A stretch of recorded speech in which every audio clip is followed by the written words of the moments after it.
Good day, fellow champions of inclusion. I am A. Ron, and this is the Inclusive Dad Podcast, where we explore inclusion and make it practical. Thank you for taking time out of your busy schedule to join me in exploring ways we can create a more inclusive world together. You are important, you matter, and you can make a difference. Today, my guest is Karen Hale. Welcome to the show. Well, thank you, Aaron. How are you today? Not too bad so far. Well, Why don't that's you, why don't you just start us off by telling me a little bit about yourself? well. I'm a wife, a mother, a sister. I guess I could say I was a daughter, um, but now you can all identify that I don't have my parents anymore. Um, but I am an inclusive individual because I have ridden the wave of feeling like I was on the outside. And uh, coaching has taught me that a lot of those feelings I created myself. I put myself in that position, didn't realize it at the time. But I have well, he's not really young, but he's my youngest son, who's now in his 30s. When he was 6 years old, was diagnosed on the spectrum. One day he went to school, he was neurotypical. The next day, he was autistic. And it was like, wait a second, this makes no sense. He is who he is. He may need certain accommodations, but let's not label him. But as soon as he got labeled, my husband and I got labeled. We lost a lot of friends. From the age of 7, my son did not have playmates. In school, they were sort of nice to him, but outside of school, parents were afraid of what my son might do. Wow. Hmm. Um, he was an active little boy, like most little boys. Right. But I started to learn that when you have a label, you're not included anymore. And we can learn from each other if we come together. So when I heard about your podcast, it was like, oh my God. And it's by a dad. It's not a mom going out telling everybody, this is what I do for my kid. And I feel like I'm on the outside. But it is so important that we understand that not any one of us are the same. So if you can include Mary and John in your group, then why can't you invite Sally and William into your group? So Right. that's where I come from, and I preach it on all my podcasts and in my coaching. Um, and sometimes people listen, and sometimes people think that I'm just a crazy woman. Yeah. So, what year would it have been that he was diagnosed with autism? It was 1996 Okay. when the stats were very, very. I think it was like one out of 175 were diagnosed. Okay. So even I didn't have an understanding of what it meant. Right. But the understanding I did have was he can do all these neurotypical things. He has met all of his milestones. So why do we now have to pull him back and say, well, you don't have to do this anymore because you're on the spectrum? And he fought it. I mean, he still fights it to this day. If somebody says, oh, I probably shouldn't ask you to do something, he'll look at them and go, why? I'm capable. Hmm. Well, you're on the spectrum. You might have a meltdown. He said, so you've never seen other people get angry over things? Right. Yeah. What is your definition of inclusion? To me, inclusion really means that you don't eliminate anybody from your circle, but you have to become mindful and aware of what others need. So there may be times when, a certain individual is not invited into a certain scenario because it's not the best for them, or they Right. at least tell you it's not the best. So there's so much education that we need out there. Um, and in the world that we're living in today, nobody seems to want to be educated. They just want to believe what the last person told them is true.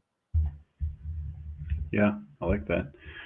So growing up, did you have any exposure to disabilities or people with disabilities? So, not exactly. I grew up in a um, semi suburban neighborhood where I would say 90% of us all came from the same cultural background. Um, so, in my classroom, I didn't see too many people that had an obvious disability of any kind. Hmm. But my mother used to, uh, every year, she would go out collecting for March of Dimes. And she had me go with her because she said, at one of these doors, we're going to see somebody who maybe has polio or maybe has an illness.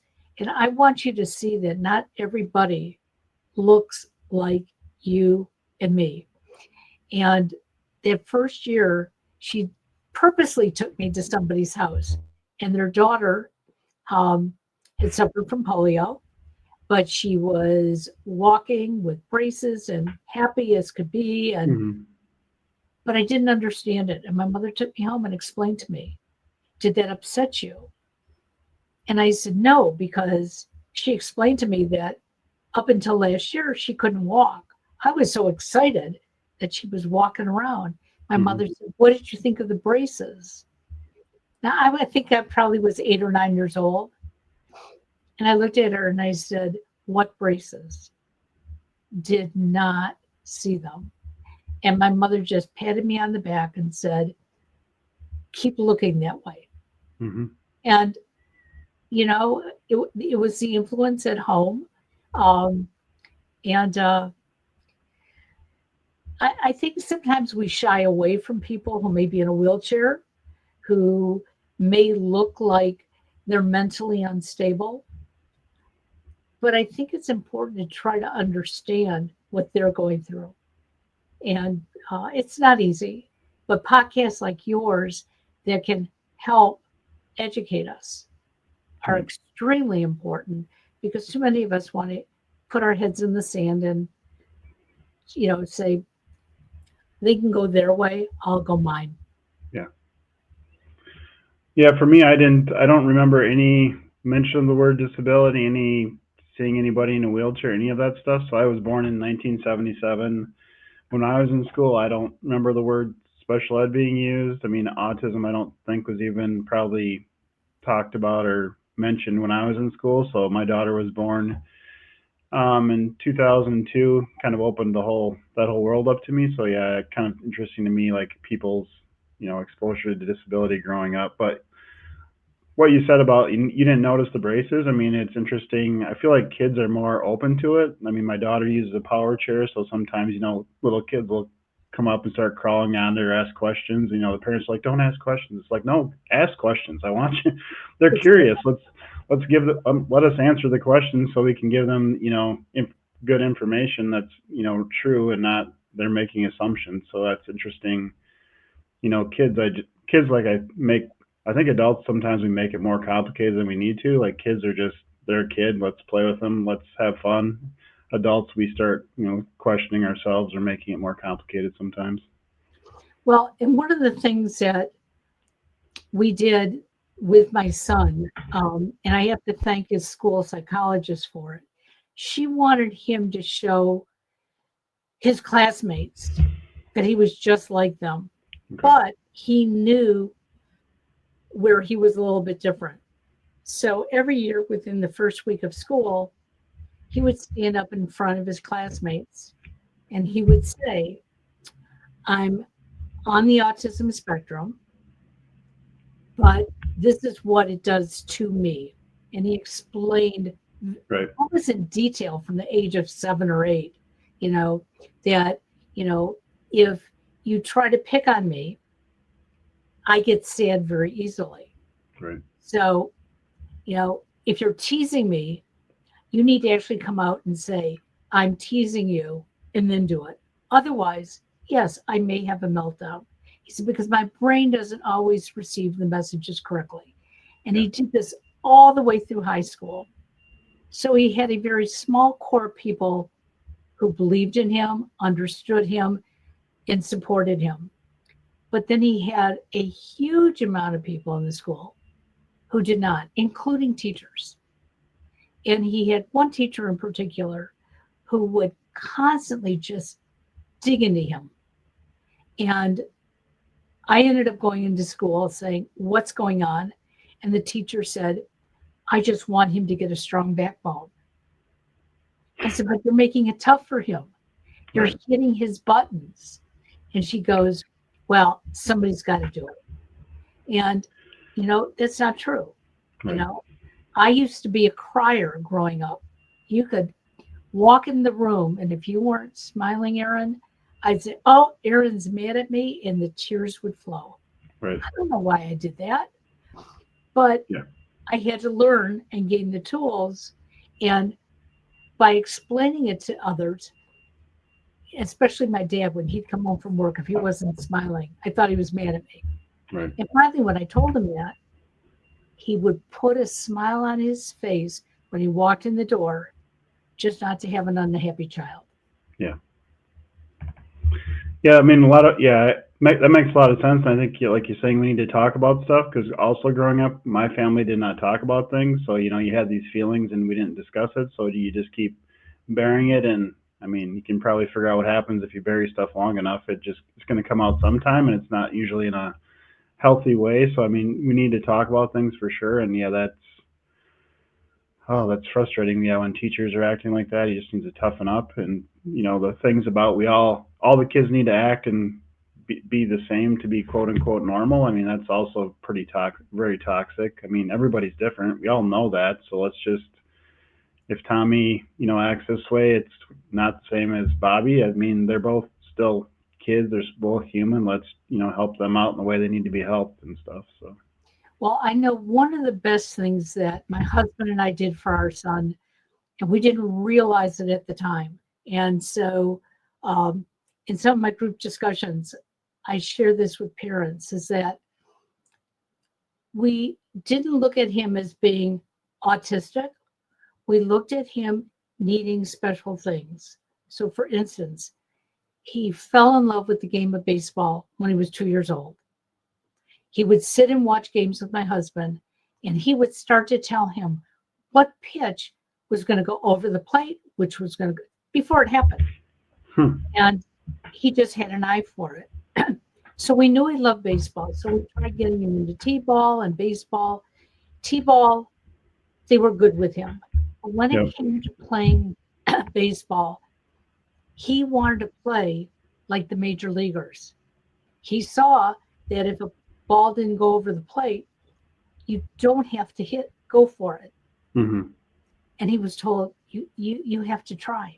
And he'd go, "Well, why do you want me to try for the ball that's way over there?" right, And they said, "You can't just keep walking." And it was like, if the ball comes near me, I'll go for it. right, Um, so by the age of 9, none of the coaches in the area wanted him on their team. So we enrolled him into one-on-one baseball classes. okay, And it brought out all the best in him. It got him to start communicating better and telling us things, and because he was doing it around his love of baseball. And he also fell in love with music. And so we encouraged him, if this is what you want to do it. Okay.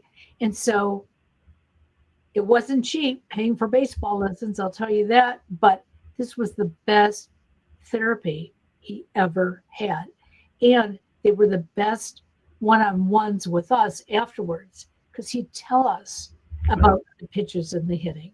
So I say to parents, listen to your kids. yep, What are they interested in?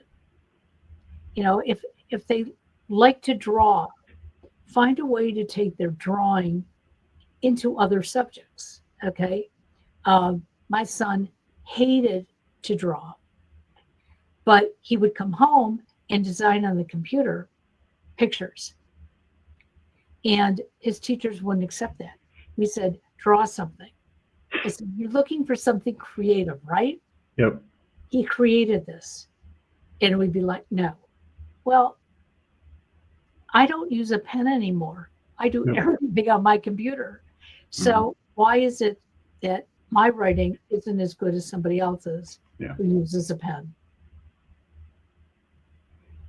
Yeah, that makes a lot of sense to me, and I like you're saying. I also, tell families. I mean, the school has like a certain vision for your child, but the child should be at a certain age, trying to, what do you want to be when you grow up? So try to tailor to that path, or if they can't do that, what's the family's vision for the child, and keep that in mind and try to tailor, the schooling towards that, because the school's going to have a certain vision, but if that doesn't match up with what your vision is for your family or your child, I mean, it's okay to say, no, we don't want it that way. Let's try to do it this way. But as you're speaking to too, though, you're going to run into those situations where, the teacher wants it this specific way for whatever reason, and, it's not going to work, but your child could do it differently. So it's definitely, you need to talk to them and see if there are different ways that, like you're saying, what do you want? What are you trying to get out of this? That they can do something creative? Okay, then let's see if there's another way that, they're able to do that, show what skill you're trying to have them demonstrate in a different way. So that makes a lot of sense. It's interesting because when my son was 11 years old, he was getting some services from the County Board of Mental Health. And a psychologist there determined he had to have a full psych workup. So Okay. she did it, called us in for to read the report to us. And she had our 11-year-old son sitting there. And I questioned, shouldn't you go over this with us first? Because I didn't know what she was going to find in it. Yeah. And Yep. she said, oh no. In the meantime, my son was so into baseball. There was, at the time, they were the Cleveland Indians, but they were playing that afternoon. And he kept asking his dad for his cell phone so he could check to see Hmm. the score. Yep. And she said to him, put that phone away, forget sports. You're never going to be in sports. You're never going to play them. You don't have the ability. And you see that gentleman out there mopping the floors? That is you. And my husband, who is typically the most mild mannered, got up, yelling and screaming at her, and walked out the door. Now I'm sitting there almost shaking because I've never seen him act. Right. Our son says to her, I have to go check on my dad. You upset him. And she said, you sit down. We haven't gone over this report yet. With that, he ran out the door too. So there's Mhm. your mom sitting in a chair like this. I don't know what to do. And I said, why would you say that? Right. And she said, well, look at the report here. And I said, that doesn't tell him that he can't follow his dreams. I Right. said, I don't know where those dreams are going to take him, but don't we all need dreams? Yes. I said, if you put a broom in my son's hand, I guarantee you he won't be able to use it Right. because that's not him. He'll pick it up like a bat and he'll be batting ball. Yeah. Let's bring this to today. Yeah. He has worked for the Cleveland Indians / Guardians. He worked for them for 5 years. Oh wow. He went to work for another team. I'm not allowed to say their name because things didn't work out there. But then he switched and worked for the WNBA for 2 years. And now he's back into baseball. And he's not just an hourly employee, he is the director of merchandising, and he's living a full life. Right.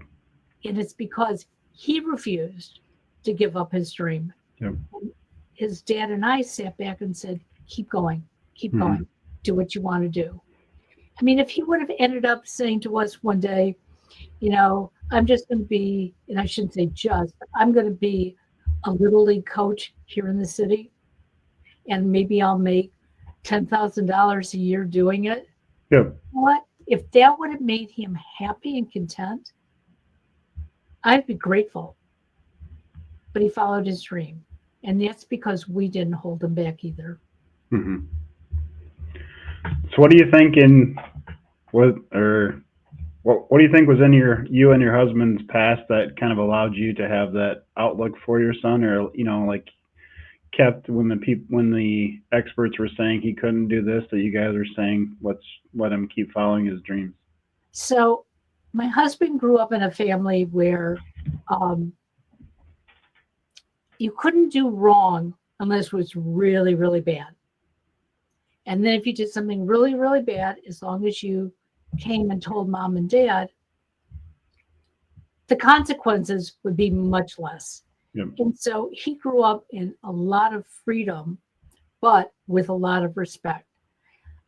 His dad wanted him to follow in his footsteps. His dad was in sales, and he kept thinking, you don't even have to go to college if you don't want to.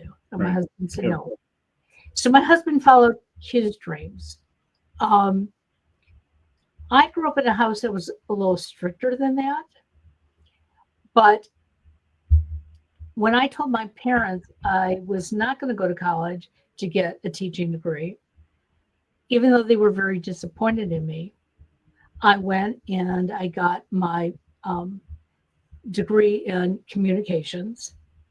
And what I really wanted to do was be on ABC News or CBS News and be a Hmm. reporter. And my parents sort of shunned that. They said, it's never going to happen, Karen, not in this day and age. And so I believed them. But everything I did from that point on, I used my communication skills. And I realized that I was fulfilling my life. My parents were proud of what I was doing. Right. So I knew that when I had kids, if I had kids, I wanted to be the same kind of parent. And I have two sons, 15 years apart, and yet they both were allowed to follow their dreams, do what makes them happy at the Hmm. end of the day. And for all of you listening out there, you're never going to be happy 24/7. So I'm not saying that it's a Right. perfect life, but Yep.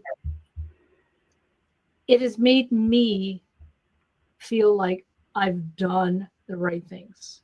Hmm. And although some days I look back and go, wow, I wish I had done that differently. But you know what? The results are showing themselves. Yeah, that's great.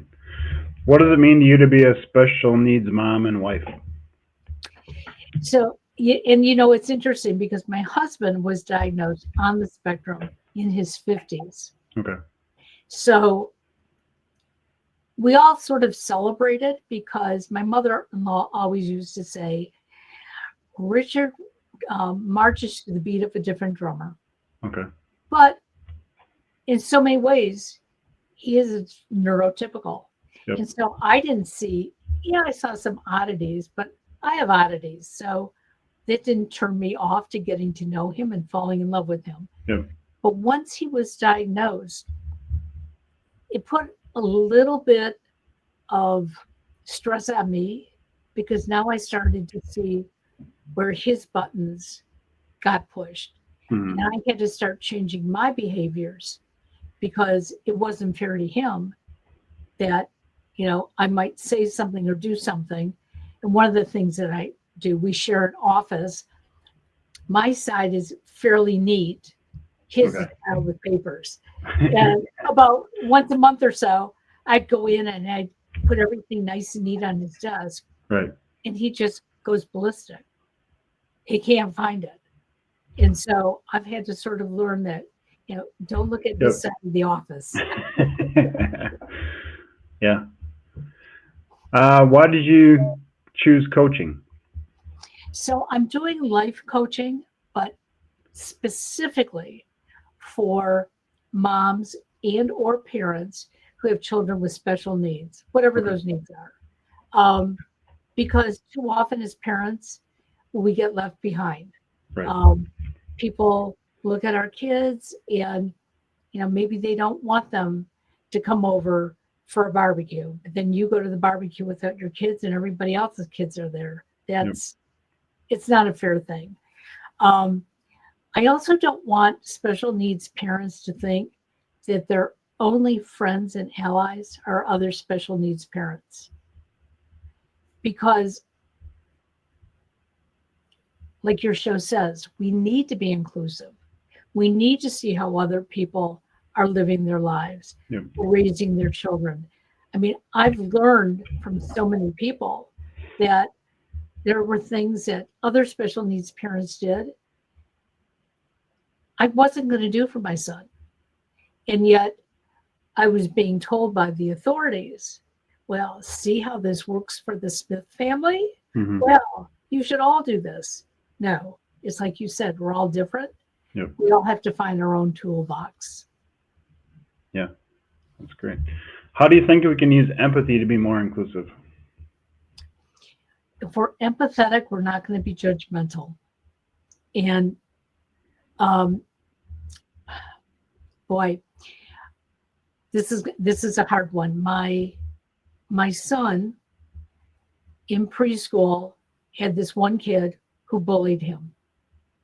Sadly, this kid was in all of his classes all the way through senior year. Um, Even the parents, to some degree, bullied my son. And we found out many years after graduation that this bully did more than verbally traumatize our son, but had sexually traumatized him.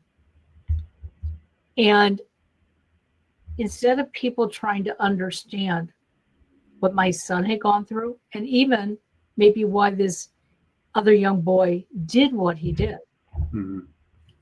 the judgment was on my son. And people said, why were you in the same room with him? Well, he was in the boys' locker room after a basketball game with all the other players. He was supposed to be there. So why was he there? Because he was supposed to be. Right. Why didn't he leave? Because he got shocked into what happened to him. And he was afraid that if he said anything out loud, people would point the finger at him. So he buried it. But the day that he unburied it, I just couldn't believe some of the comments that other people said. Well, maybe he shouldn't have been going to that school. Maybe he should have been at a special needs school. Why weren't you more aware, Mom? And it was like, you can chastise me and judge me. You can judge my son. But the reality of it is he didn't do it. It happened. Right. So if we can have empathy, you don't have to feel sorry for him, but understand what he went through, the world would be a much better place. Right. Yeah. I'm sorry you guys had to go through that. Yeah, I'm sorry my son had to go through it. I'm sorry he had to hide it for so long. Right. I am so grateful that he got the help that he needed. And it is PTSD for him. So there are times that if somebody approaches him what he thinks is the wrong way, he just totally withdraws. Hmm. But he's very open about it amongst people that he's working with, people that he knows, so that they can understand and not feel sorry for him, but try to put themselves in his shoes. Yeah. What is one tip you can share to help our listeners be more inclusive today? So just something everybody can start doing today to be more inclusive. So maybe as a special needs parent, we need to reach out to somebody else in the special needs community, because I don't know about you, Erin, but my husband and I had felt very isolated for a long time. Um, the one time I reached out to another mother, it was quite interesting. We met for coffee, and she said to me, I came here to coffee because I want you to know that if both of our boys weren't on the spectrum, I would not have chosen you to be my friend. It was like, okay. Wow. But I actually asked her why. And her reasonings had nothing to do with our boys being on the spectrum. She didn't like where we lived. She admitted that she couldn't believe that my husband was only a salesman. Now, we lived in a snobby community. But all the things she said, it was like, oh my God. So you don't want to include me. I live in your community. I participate in your community, but you don't like the place I live in. You don't like my husband's job. Then why did you even bother coming to coffee? Right. So sometimes it doesn't work out, but most of the time it does, because I've reached out to other families and I know the loneliness. So if it's a holiday, I will call other family members up and either invite them over or suggest we meet someplace, and accepting the fact that they may have to cancel at the last minute because of what is happening in their own home. And that's okay. Yeah. I never did that. And I look back at that, and there were times I probably should have called up somebody and said, we're not coming over. It's just not a good day for us to be there with our son. Yeah. But we got to be more understanding. We got to start including each other. The next time, like you said, a young child comes up, to somebody who's either in a wheelchair, using crutches, or maybe is acting in what some of us call an autistic way, and the other kids are interested, let them approach. Let them ask the questions, because they understand empathy. And, I love it when I see, somebody in a wheelchair who opens up their arms to somebody, to a child especially, to come forward. It's like, I want you to know I'm no different than anybody else. I'm just not walking, and I get to sit in this chair and wheel myself around, and, when you explain it to somebody that way, it takes all the fear out of what you think is happening. Absolutely. What do you want to talk a little bit about what you do and where's the best places to connect with you? Sure. So I started out my journey doing blogs and podcasting. I started podcasting before most people ever knew what a podcast was. In fact, I didn't either. I just was turning on my computer. I had a soundboard and I was doing all these fancy things.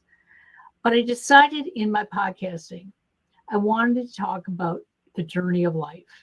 And we talk about it on different shows in many ways. But on Avoid the Maze and Avoid the Maze You Are Special, we talk about where we have come from and how we have succeeded to where we are today. And every step you take along the way, you have to believe you were there for a reason. You wouldn't be where you are today if it weren't for those steps. On Avoid the Maze You Are Special, I interview people such as yourself who talk about your journey and what you have experienced as the parent and what you can offer to other parents. I talk to teachers as well. And let me tell you, there are a lot of good teachers out there who are helping our special needs kids. Absolutely. And then 3 years ago, I was visiting my youngest son. He was living in Texas at the time. And he read one of my blogs. And he said, Mom, why aren't you coaching? You've got the credentials. And I said, oh, please don't want me to coach them. He said, you've been coaching me for over 25 years. And I said, really? I thought that was parenting. And he said, yes, it was, but it was coaching. So at that moment, I wrote up a blurb. I put it on Facebook and said, I've become a life coach. And I want to help anyone who wants to make a commitment. But if you or your children have special needs, I understand that path. And I think between the two of us, we can make that path smoother.